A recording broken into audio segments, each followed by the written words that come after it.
Lep pozdrav na naslednjem intervjuju Mladi v času COVID-a, kjer danes gostimo v naši sredi kot sogovorca bivšega predsednika Zveze ŠKIS, ene izmed organizacij članic Mladinskega sveta Slovenije, hkrati pa tudi bodočega predsednika, že izvoljenega za prihodnji mandat na Mladinskem svetu Slovenije, Miha Zupančiča, ki nam bo danes podelil svoj pogled na trenutno stanje mladih v času COVID-a, predvsem pa tudi risal malo bolj podrobno, kako on sam vidi situacijo iz stališča ene izmed pomembnih organizacij članic Mladinskega sveta Slovenije.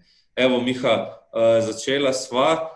Zdaj mi pa mogoče, ne vem, na kratko, kakšno stvar še povej, ki sem jo jaz izpustil, pa mi povej tudi mogoče pa našim gledalcem, kako nasplošno sam gledaš samega sebe v tej situaciji in kaj mogoče vidiš kot neke ključne izzive. Živijo, Jaka. Hvala, da si me povabil na ta intervju. Z veseljem sodelujem. Časi so, kakršni so, tako da se moramo mladi pa na nek drug način znajti, da pridemo v stik z mladimi, pa da znamo razširiti svojo besedo nekemu občinstvu. Tako da, kot si me že predstavil, sem Miha Zupančič, sem bil predsednik Zveze ŠKIS v tem mandatu, ki se mi je končal konec oktobra. Zdaj sem pa bil izvoljen za predsednika Mladinskega sveta Slovenije, imam pa že kar nekaj izkušenj z mladinskim delom, kar sem začel kot aktivist na klubu študentov občine Trebnje. Aktiven sem v Mladinskem svetu Trebnje, potem pač na Zvezi ŠKIS, kot sem že rekel, pa še v 1001 nekih komisij in društev. Med drugim sem tudi član PGD Trebnje, to zmeraj poudarjam. Zdaj pa če kar začneva. Kako vidim položaj mladih v trenutni situaciji? Mislim, da ena beseda, ki najbolj opiše situacijo, je negotovost. Negotov. Zato, ker trenutno vse stvari, ki potekajo, noben nima nekega zagotovila, pa se ga tudi ne more imeti. Ampak ne vemo, koliko časa bo stvar potekala, koliko časa bodo veljali ukrepi, koliko časa se bo treba prilagajati, kaj bo prišlo, bo šlo na boljše, bo šlo na slabše. In to mislim, da tako iz vidika navadnega državljana, navadnega mladega, kot iz vidika nekoga v mladinski organizaciji, je stvar, ki te najbolj psihično izmuči, ker ne veš, kaj pričakovati in ne veš, kdaj bo tega konec in ne veš, sploh zdaj, ko se približuje konec koledarskega leta, ne veš, kako bi sploh planiral načrte za projekte. Je najbolj, da celo leto planiraš, da bo vse potekalo prek Zooma, ali boš načrtoval tako, da bo vse potekalo fizično, pa se potem prilagajaš in delaš stvari preko Zooma. In to so zagotovo te tegobe, ki jih imajo mladi, sploh v mladinskih organizacijah. Potem imamo pa tudi čisto neke osebne težave, zato ker organizacija za mlade je sestavljena iz mladih. In če imajo ti mladi težave, to vpliva potem tudi na delovanje organizacij. In zagotovo duševne težave so ene izmed težav, ki jih je treba obravnavati, ki pa nastanejo čisto mogoče iz vzrokov, ki jih ni tako lahko zapaziti. Recimo, jaz poznam številne, ki jih skrbi, kdaj bodo lahko spet videli kolege iz druge občine, in to je res manjko. Ali pa še bolj čustven primer, kdaj bodo sploh lahko videli svoje punce, če so te iz druge občine. In to se nalaga poleg tega, da imaš ti stres zaradi šole, zaradi službe, zaradi tega, ker ne veš, kako bo v mladinskih organizacijah, potem se ti doda to osebno življenje in je ena sama velika stresnost in težave na koncu. So pa tudi bile zagotovo pozitivne stvari pred tej korona krize, ampak na začetku, ko sem poudaril, da imamo lahko mi seje glavnega odbora prek Zooma, pa da smo ful bolj efektivni, da porabimo sem 1 uro in da je pa konec, da se pač povejo vse tiste stvari, ki so najbolj pomembne, in mi je bilo z tega vidika to všeč in zdaj vzel nazaj. To mi je bilo mogoče zanimivo kakšen mesec, da smo seje lahko imeli prek Zooma, zdaj pa kar pogrešam to fizično združevanje, pa tudi opažam, da po razne organizacije, ki jim sicer vsak pohvala, da so inovativne, da delajo neke projekte, konference, dogodke preko Zooma, in moram priznati, da je super, da so inovativni, ampak ni to. Nič ne more nadomestiti tega druženja, tega mreženja ob vseh teh dogodkih, iz katere se spleta potem neko sodelovanje. In pa čist problem, ki ga imam jaz, pa še verjamem, da številni mladi, koncentracije. Že tako sem prebral v nekem članku, ko sem ga zasledil, da je optimalen čas za te neke videokonference oziroma sestanke do 25 minut, ker so še bolj naporni kot sestanki v živo. Čisto z osebnih izkušenj pa povem lahko, da jaz, ki sem doma, imam 2 ekrana, en je tak, en je malo manjši in na tem imam odprtih 17 zavihkov in vse stvari delam hkrati. In potem ti sem šiba koncentracija od ene stvari do druge stvari, en ti piše, en mail dobiš in od teh konferenc, ki si danes udeležujemo, mislim, da mladi oziroma nasploh odnesemo bolj malo. No. Jaz sem pa, mislim, da kar začel za to neko negativno konotacijo, ampak mislim, da je treba dajati takim stvarem pozornost, da so ljudje pozorni, pa da se mogoče tudi sama dolžina sestankov prilagodi, da so krajši. Super, ko si se dotaknil tega, kakšno je stanje. Morava mogoče omeniti v tem intervjuju, da ga snemava ravno na dan oziroma zadnji petek pred full lockdownom, ki se bo zgodil zdaj z naslednjim tednom. Kaj to pomeni? Pomeni v bistvu, da se zapirajo tudi trgovine, tiste,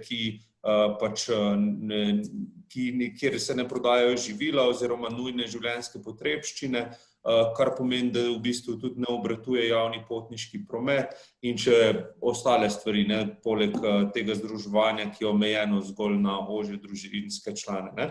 Tako da posledično ima svoj efekt verjetno res na vsakega izmed nas, ne samo na mlade, ampak na celotno skupnost.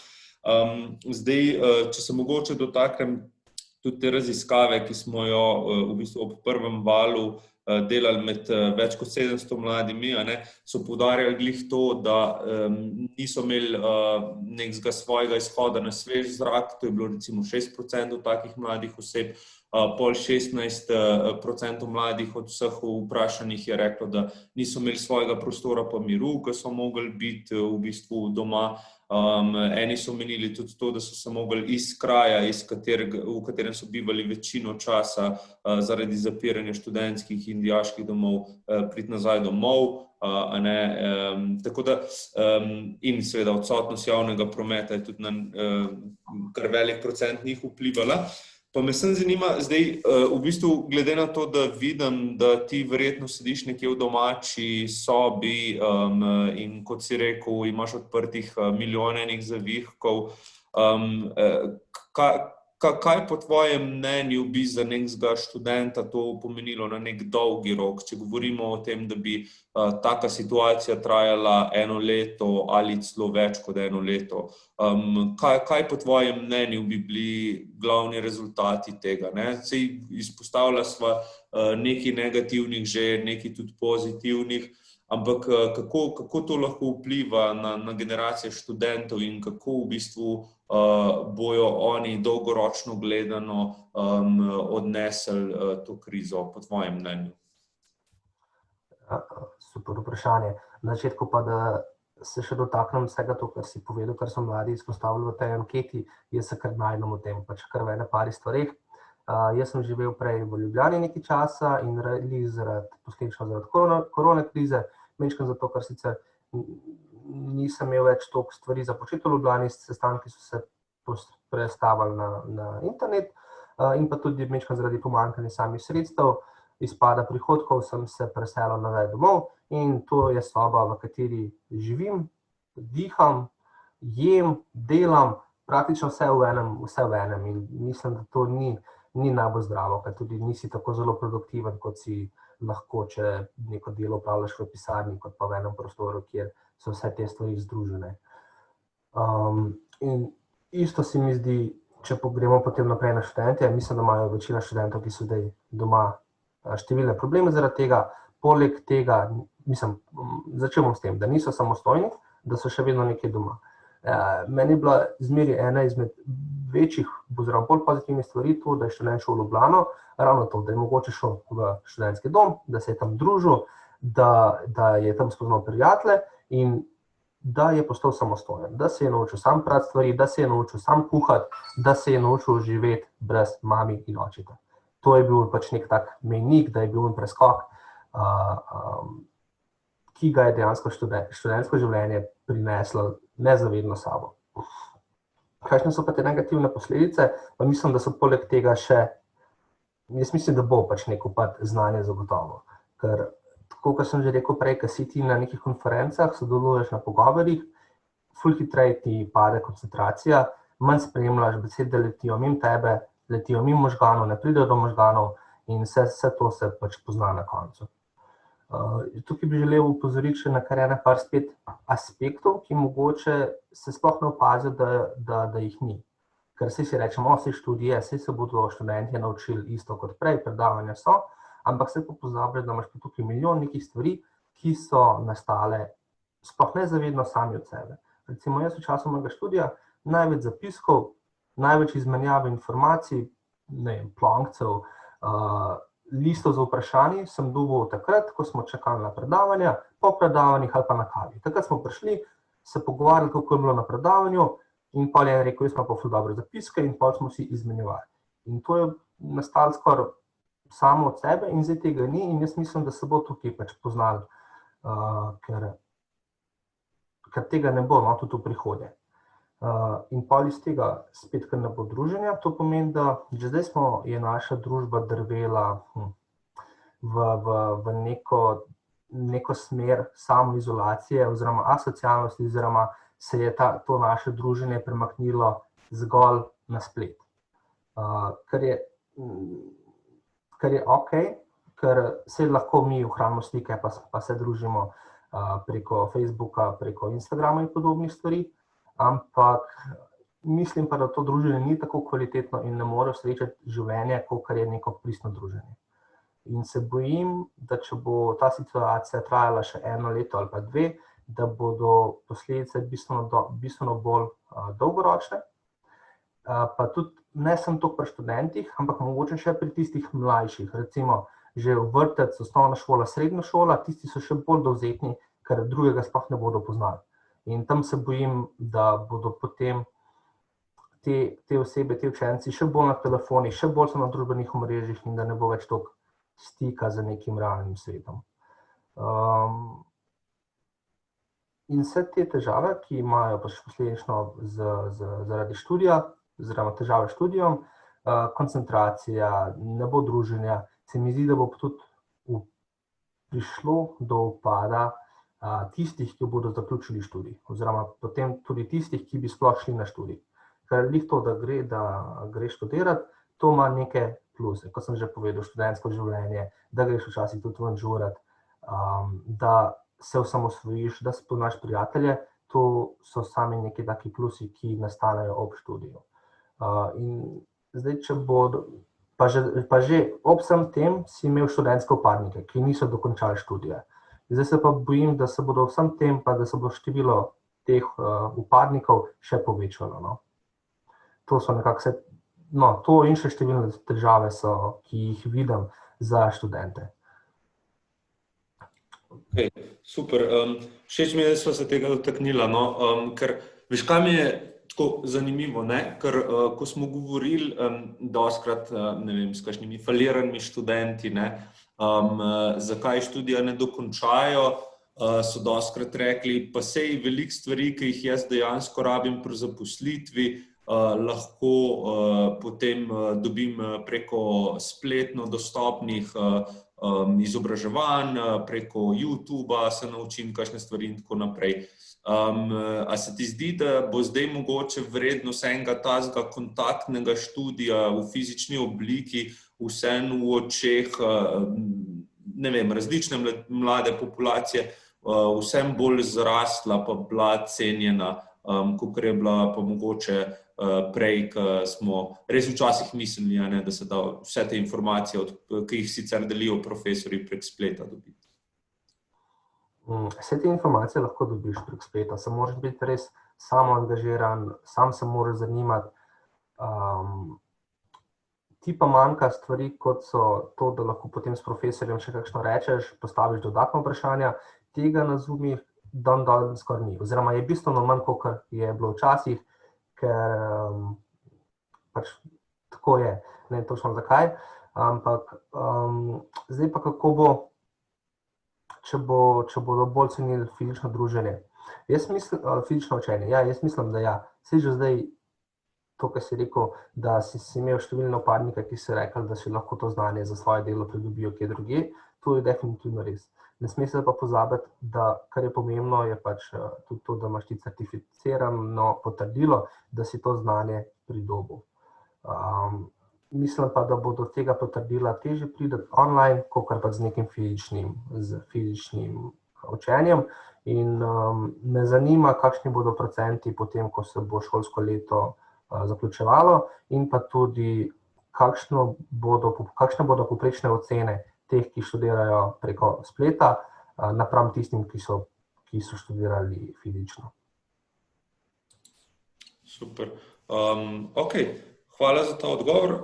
Jaz bi rekel mogoče to, da če lahko eno stvar delim, mi je zelo pomembno tudi to, da se dejansko, se mi zdi, da se začenjamo zavedati tega, da je kontakt z drugimi ljudmi pomemben, ker je bilo včasih definitivno prisotno tudi kakšno mnenje, da pa včasih sem sam sebi zadost, kamor se mi zdi, da nas nek ta kapitalističen, ali pa mogoče ne kapitalističen, ampak individualističen način razmišljanja je peljal, in se mi zdi, da zdaj, če te potrebe po skupnosti prej ni bilo toliko, ker je bila skupnost sama sebi namen, se pa mogoče to zdaj z to situacijo zna vrniti, zna mogoče tudi se potem vrniti kakšna potreba potem, da izpeljamo kakšne skupne akcije, da se organizirajo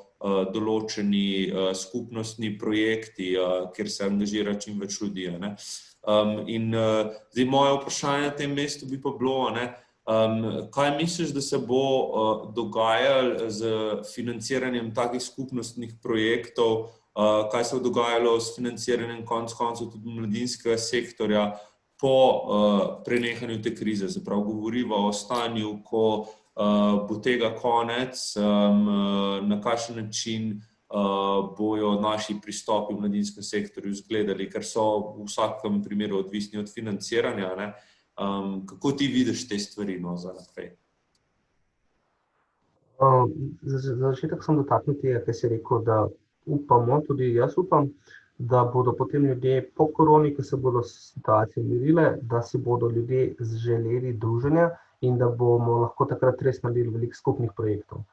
Me pa skrbi, da se to lahko tudi ne zgodi, ker če je neka oseba eno leto, kako že pač mesecev, zaprta za računalnikom, na forumih, na družbenih omrežjih, in tudi to lahko postane dosti. Oziroma bom rekel, da mogoče postanejo odvisni od nekega uporabe računalnika, in upam, da do tega ne bo prišlo, da to bo res korona konec, da bomo vsi taki, kot smo bili pred korono, in da pač bomo delali spet dogodke v živo in da se bodo tudi ljudje obiskovali.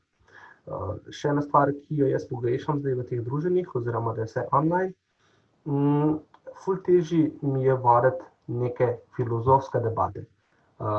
Res, ko smo tudi recimo, ko sem bil še na študiju, ko smo bili na organizaciji fizično, smo opravili eno delo, ki smo ga imeli, pa smo se počasih usedali in smo se zapričali in smo debatirali o svetu, o religijah, o mladih, o mladinskih politikah, in iz tega so nastale neke ideje, in s tem, poleg tega, da smo mi producirali neko vsebino, je tudi moje lastno zavedanje, moje lastne znanje, lastna širina rasla. Zdaj se bojim, da tega v preteklih mesecih ni bilo toliko, kakor v časih pred tem. Zdaj pa da se dotakneva najbolj pomembnega dela, mladinskega dela, kjer se vse začne in konča z izjemami, ker seveda ne smemo pozabiti na prostovoljce in aktiviste in njim dam vsaka čast, ampak tudi te roko dol, kapo dol, to. Ampak tudi zato, da te sistemi živijo, potrebujemo neko financiranje. Kar se tiče študentskega organiziranja, jaz mislim, da pač bomo preživeli, čeprav tukaj se dogajajo neke spremembe. Tekom leta je bilo zato, ker je bilo manj študentskega dela, zato, ker so recimo panoge, ki so najbolj trpele koronakrizo, so bile recimo gostinstvo, turizem, kjer pa je tudi zaposlenih največje število študentov. In se je pač posledično tudi financiranje majčkeno zmanjšalo. Ampak to ni bil vsaj za študentske klube tak problem, zato ker so se tudi dogodki, ki so jih izvajali, premaknili na internet, s tem pa pač so se tudi nekateri stroški zmanjšali. Me pa skrbi, kako bo z ostalimi organizacijami, ki so vezane na razpise. Sploh tiste organizacije, ki so vezane na projektne razpise.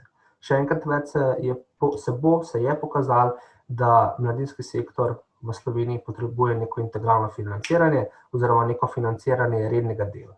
To, da imaš ti neka sredstva za predsednika, za nekaj zaposlenih, da lahko celotne organizacije držijo po koncu. In potem, da tisti, ki pa si želijo še več zaposlitev, več zaposlenih, pa da se dejansko prijavljajo na razpise in potem financirajo svoje sodelavce projektno. Jaz zaenkrat si zares želim vsaj to, rad bi rekel, da bi si želel, da se bodo ta sredstva povečala, pa se bojim, da se moramo bolj boriti za to, da se ta sredstva za mladinske organizacije ne bodo zmanjšala. S tem pa moramo povedati, to pa moramo doseči tako, da pokažemo vladajočim, kako pomembne so te organizacije sploh v takih krizah. Že sem s tem, da mi širimo neke informacije, ki jih dobimo naprej do naših članov, da organiziramo neke različne načine prostovoljstva, pomoči.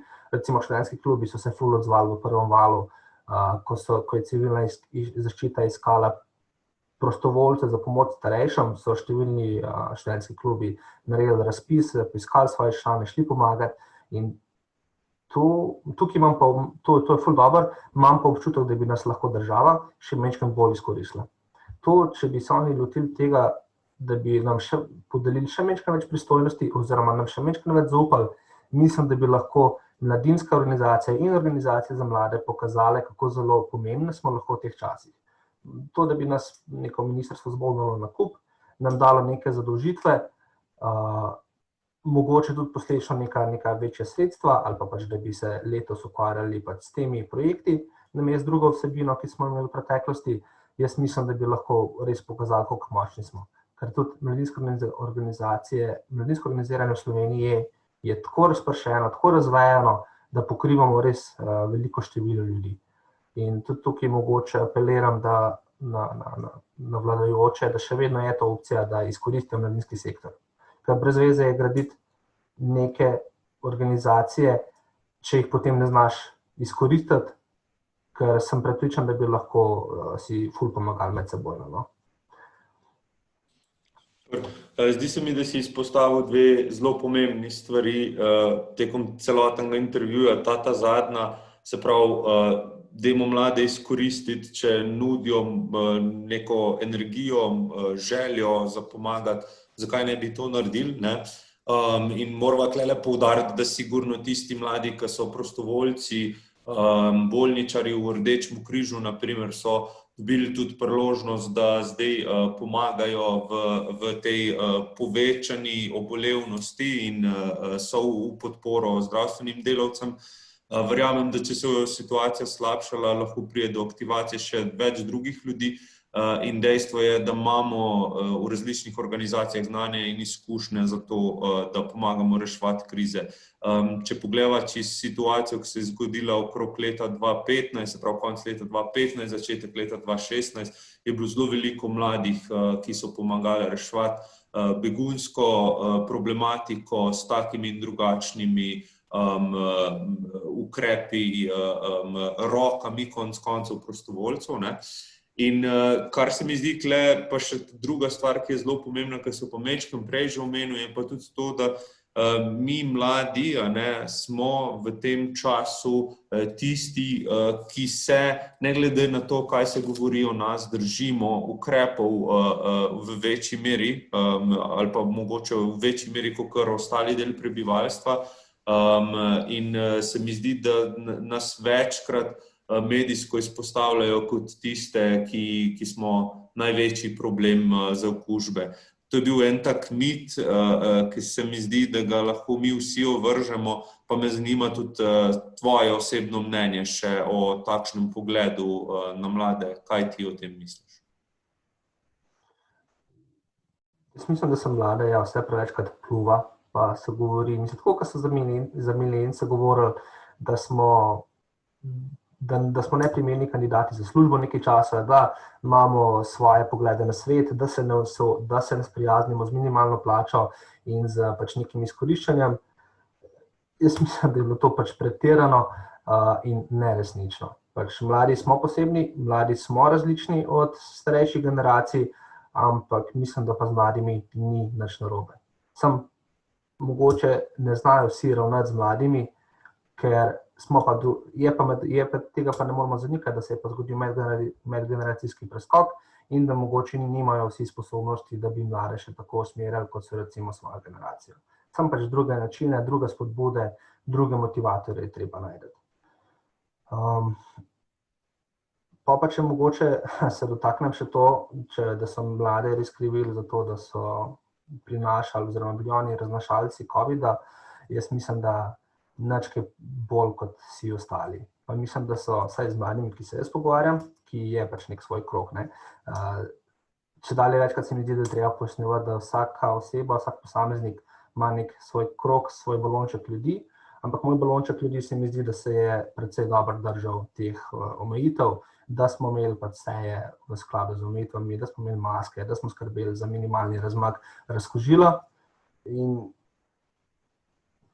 pa tudi, kar se tiče tega, da še kar mladi zaupamo medijem, oziroma zaupamo, bom tako rekel, da v neki raziskavi, ki sem bral nekaj časa nazaj, se mi zdi, da je večina mladih izrazila, da si oni želijo biti kritični oziroma imeti to kritično miselnost.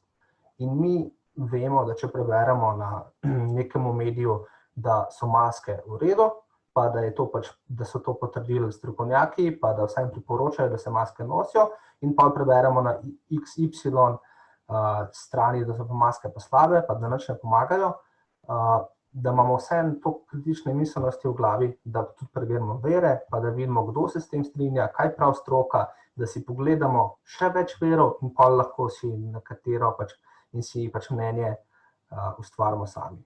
Trenutno večji problem, ki ga vidim, mogoče ga samičkam bolj podrobno spremljam, so razne skupine na Facebookih, ki spodbujajo neke teorije zarote. In mogoče tudi iz izkušnje, da v teh skupinah zarote ponavadi pridejo neki starostniki, ki so komi zdaj spoznali Facebook oziroma družbena omrežja. In oni pa še nimajo razvite te kritične miselnosti.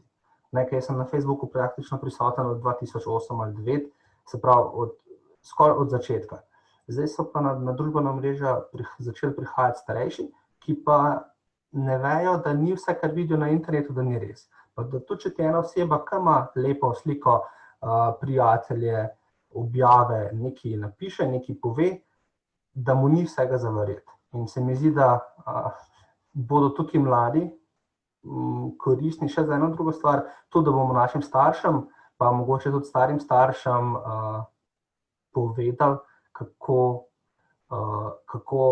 se obnaša na družbenih omrežjih. Oziroma to, da se pogleda še neka dodatna dejstva, preden se verjame vsakemu, ki ti nekaj napiše, pa čeprav bi rad verjel v tisto, kar ti je ta gospod povedal. Bi rekel potem, da nismo toliko dovzetni za fake news ali vseeno smo in je to odvisno od vrste novice? Vsak posameznik mislim, da je do neke mere dovzeten za fake news, čisto tega človeškega nagona, da vsak išče tiste informacije, katere bi rad slišal. To sem zadnjič bil dober intervju, mislim, da na Valu 202, ki je rekel, da če imaš več pse, boš iskal članke, da so ti, ki so pozitivni za pse. Če imaš več mačke, boš iskal članke, ki so pozitivne za mačke. No, in iz tega vidika se mi zdi, da smo vsi dovzetni, se mi pa zdi, da imamo mladi mečken večje, daljšo kilometrino kot starejši in zato smo overall pa mečken manj dovzetni za to, za fake newse. Okay, če bi ti potem rekel, da med mladimi, da se ukrepov bolj držijo ženske korespondentke na ankete kakor moški, bi verjel, da je to resnična novica ali bi rekel, da je fake news? Glede to, da si ti to povedal, da ti zaupam, da vem, da imaš zagotovo neke analize za sabo, anketo mogoče bi ti verjel, ne vem pa, iz kje bi to prihajalo. Ampak če bi pa mogel mogoče analizirati, zakaj je temu tako, kaj bi rekel, zakaj ženski del mladinske populacije bolj spoštuje ukrepe, se bolj drži teh raznih navodil, ki jih dobijo strani vlade in ostalih.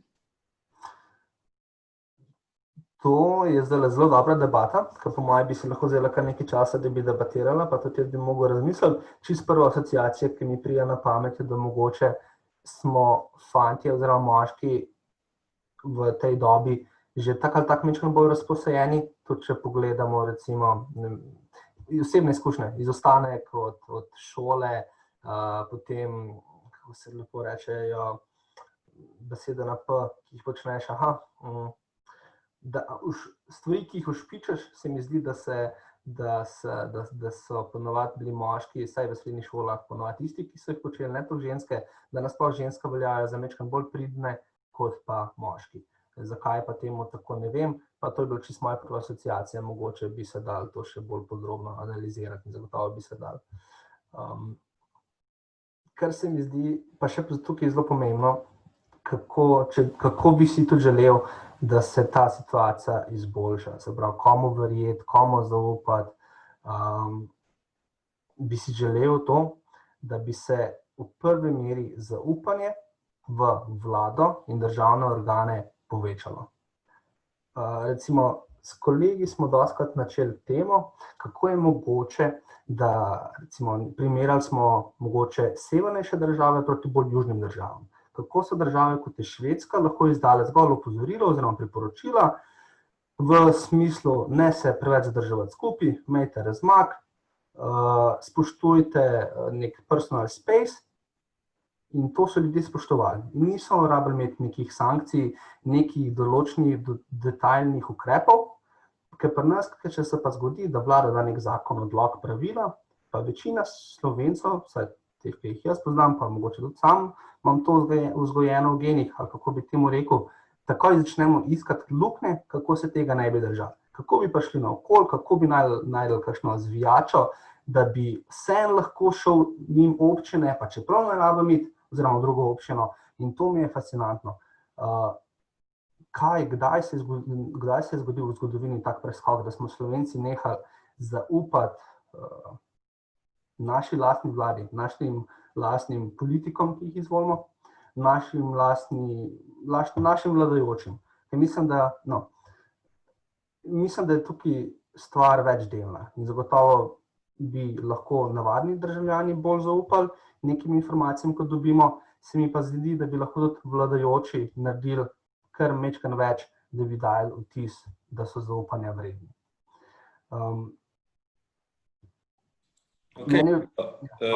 Sorry, te prekinem, ampak odlično mi razvijaš eno misel, pa sem rekel, da ti majčkeno skočim noter. Kaj pa bi ti pol rekel, da bi vladajoči mogli več narediti za to, da bi mladi nasploh zaupali? Dotaknila sva se nekaj financiranja, ampak to ponavljamo praktično zmeri. Kaj pa mogoče pri samem pristopu do mladih bi ti želel, sploh v takih kriznih situacijah, da vladajoči izboljšajo, da bi se mladim lahko bolj približali? Jaz vidim kar ene par zadev, ki bi si jih želel, da bi se izboljšale. Tukaj so v prvi vrsti nastopajo vladajoči, znane osebnosti, influencerji, praktično vsi, katere je značilno, da jih spremlja večje število ljudi. No, in za njih bi si želel, da so nam zgled. In da bi vsak čutil to neko objektivno moralno odgovornost, da če sem na takem mestu, če me ljudje spremljajo, da moram pomagati skupnosti, da jih moramo mi izobraziti. Ne zato, da bi pač, mi pa nas je pogosto, da prelagamo odgovornost na neke zakone, na neko birokracijo.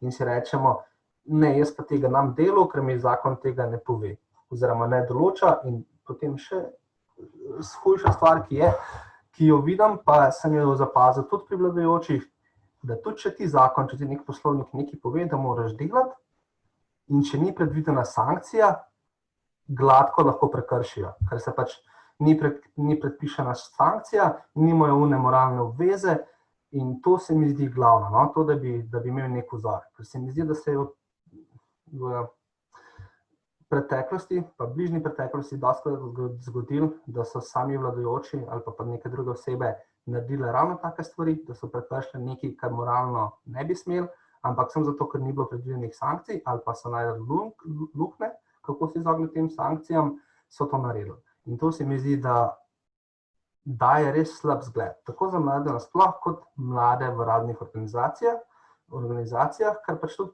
mi v organizacijah imamo neke poslovnike, ki so bili napisani pogosto že 10-15 let nazaj, in te poslovnike se včasih pozabljajo, da so to neki živi dokumenti. In da če pride neka situacija, da je treba zapisati nekaj novega, in zna se pa tudi zgoditi, da tudi v naših poslovnikih nekaj piše, ni pa predvidena sankcija, kaj je, če se to zgodi. In ker ni napisana sankcija, in ker si ti videl pri nekomu drugemu, da je to isto naredil, si boš rekel, zakaj pa ne bi še jaz tega prekršil, saj mi noben nič ne more.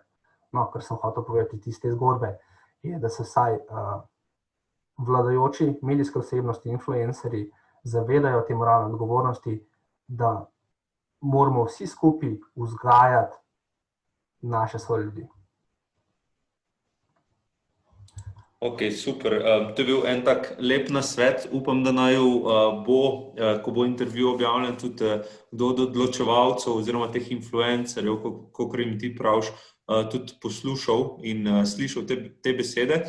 Zdaj bi te pa prosil, da mogoče poveš še kak nasvet za mlade, ki nas bodo poslušali, kaj bi jim svetoval za to, da bodo tudi sami bolj odgovorno nastopali, da se bodo odgovorno ravnali, da bodo dejansko upoštevali odločevalce in da bodo sami aktivno sodelovali v demokratičnih procesih, pa ni važno, ali gre za nekak normal life ali pa če pride do določenih kriz. Kaj bi bil tvoj nasvet njim? Ne sedati. Mislim, ne obupati, tako bom rekel, ker sej, če sva že midva majčkeno mogoče bolj tole politiko spremljala bolj podrobno, politika je res težka. In tisti, ki se jo pač hočejo iti, ne smejo obupati. Ali pa pač kdorkoli, ker prideš tja, sprejemaš kompromise, ti včasih ne rata, ampak tudi te ne sme podreti. Pač ne smeš reči, ne se ne da več, ne bom se s tem ukvarjal, ampak greš domov, razvijaš neke druge ideje in spet probaš. Se pravi, ne obupati. Kako to razvijati, sicer ne vem, meni je pa ful pomagalo to, da sem se pridružil mladinskim organizacijam. No, ker sem tekom delovanja teh mladinskih organizacijah, sem spoznal, kako organizacija deluje, kako se gre management, in pa tudi takrat, ko stvari niso tekle, kot bi si je želel, sem se naučil, kako to handlati. In kar se mi zdi tukaj še zelo pomembno, da se ljudje naučimo poslušati. Se mi zdi, da večina konfliktov, oziroma kar dosti konfliktov, nastane zgolj iz teh nekih šumov v komunikaciji. Pogosto sem sedel recimo na debati, ko sta se dva prepirala, pa tako po pol ure, na polno, jaz bi to, oba dva sta si pa v bistvu želela isto, sam nista znala izbrati istih besed. In se mi zdi, da če bomo dosegli to, da se znamo poslušati med sabo, pa da smo pripravljeni na kompromise, na nek dialog, še to, dialog je izjemno pomemben. Nič ni narobe s tem, če imamo različna mnenja. Da se eni bolj nagibajo levi strani, drugi bolj desni, eni po katerikoli delitvah, zelo radi se delimo, po katerikoli delitvah, ki jih pač že imamo, nič ni narobe, da si ta mnenja izmenjamo, da se poslušamo. Ne rabimo se sovražiti samo zato, ker imamo različna mnenja. Važno je, da med nami poteka nek dialog in da na koncu lahko sprejmemo nek kompromis, ki vsem ustreza. Je pa res, da ta pravi kompromisi so taki, ki ni, da na koncu, ko se to sprejme, ni noben srečen, da se je to sprejel. Ampak to je že nekaj next level. Glavno, da še enkrat ponovim, ne obupati. Super. Se mi zdi, da je bila to ena taka lepa zaključna misel. Miha, hvala. Bil si udeleženec v intervjuju, ki bo pomagal malo bolj širše razumeti problematiko mladih v času covida in tudi v bistvu s tem intervjujem komplementarno vplivaš na to, da lahko predstavimo mlade v taki luči, kot v resnici je.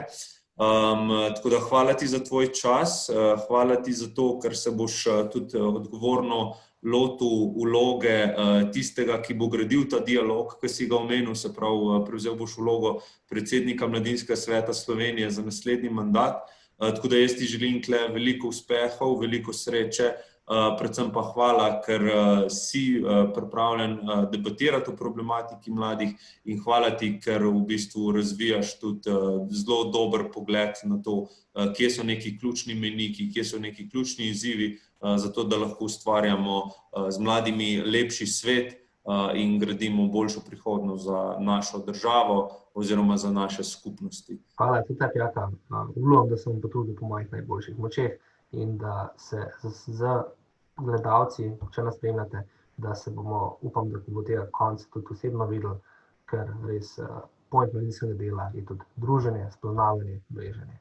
In to upam, da se ne bo pozabilo v prihodnje.